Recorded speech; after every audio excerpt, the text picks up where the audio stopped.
Hello and good morning from a very wet autumnal London.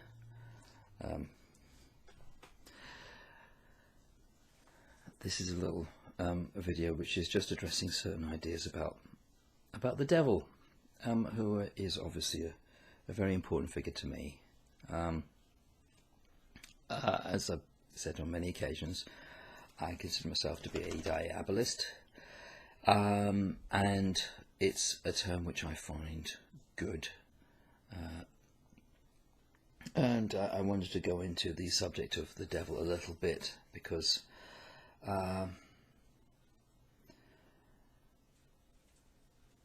my God came into my life when I was probably about 12 or 13, when I saw his image in the form of the god Pan, and it was a life-changing moment for me as a preteen. So that was a very big thing for me, and my journey with him continued through witchcraft, and also looking as well though into Thelema as well. It always was clear to me that he was both the horned god, a very pagan god, and also the devil. Both those things were they formed a oneness in him, and I don't think you can get rid of the devil without actually diminishing the figure of the horned god as the god of the Sabbath, the god of the witches. So I think he's a very, very important aspect to the God that I love.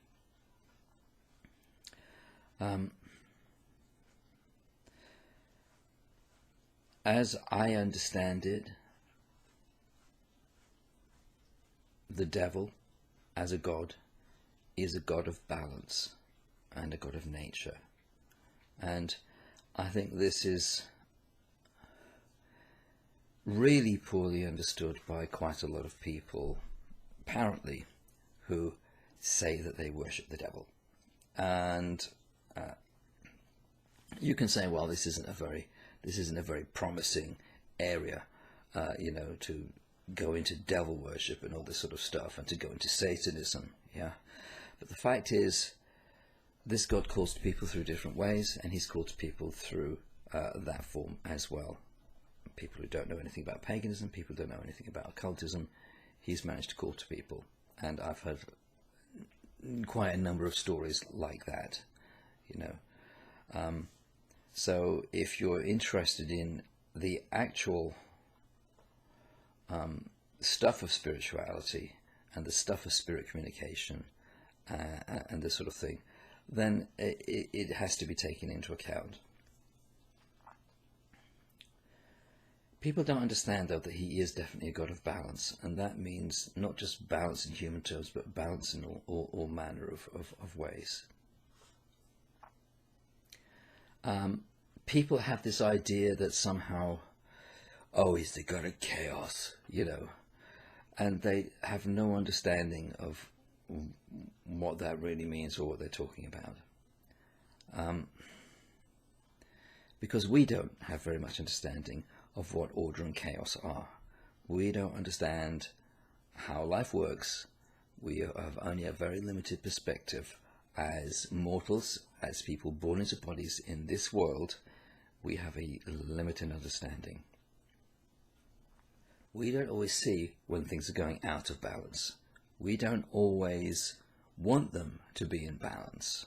Yeah, and then when something gets in the way of that to re-establish the balance, we call that chaos. We call that disorder because it's not doing what we want it to do. In many respects, chaos, in the sense that we meet it in life, is order establishing itself at a new level. And the thing is, the devil is a god of balance, and ultimately a god of a superior kind of order, to be truthful. He is not about chaos in the way that people fetishize it. And I see quite a lot of people who don't seem to quite get the difference between, say, the god Set and the monster that he fights when the solar bark reaches its nadir. Yeah, he doesn't get they don't get the difference between Set and the actual monster that he defeats. They don't get it. Yeah. And honestly, there are a lot of people who are not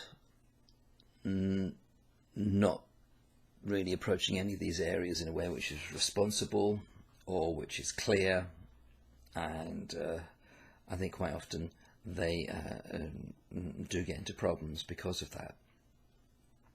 I think it's something which needs to be made clear in that way.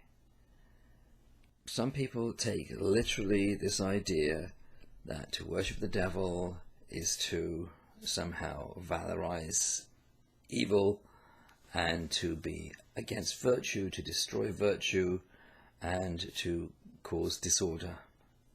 That's idiocy, truthfully. Of course it's idiocy. Yeah. It's important in things like diabolism that you find your own moral compass. It's important that you find it for yourself. That doesn't mean you don't have a moral compass. It also means that you're not opposed to virtue. It means that you investigate the true nature of virtue for yourself and you then live by it. Yeah. It doesn't mean that you have no vertical dimension to your life. It means you find out what a vertical dimension to life actually means to you.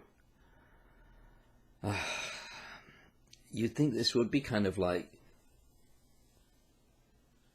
the most simple thing in the world, but honestly, a lot of people, they live in a cartoon world of horror movies and memes and absolute garbage, you know, absolute garbage. Yeah.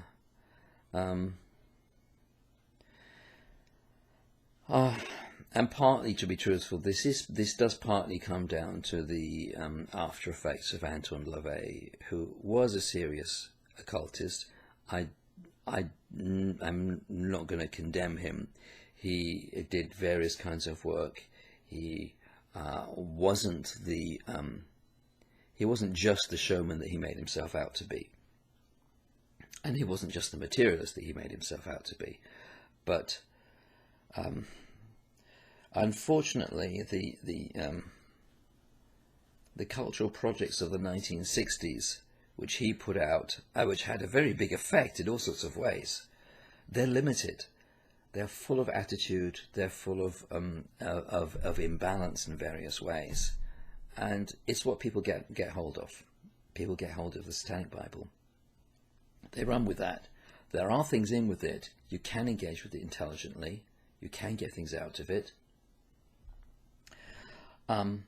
But maturity is probably not going to be one of them, you know, and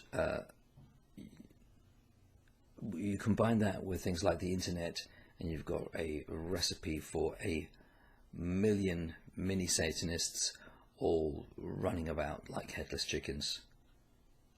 But the important thing here, I think, is that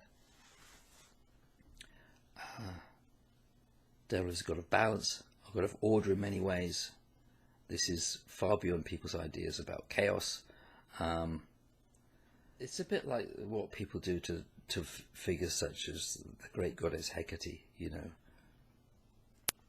They will claim that Hecate is a dark goddess. Hecate is a light bearer. Hecate is a light in the dark, yeah. Hecate is a guide in the dark. She's a mighty deity, yeah. She's not a dark goddess, and especially not one that's been, turned into an anime style meme or something. But you see the same processes going on all over the place, and they're really tiresome. Anyway, that's all I can say for today. I'll speak to you soon.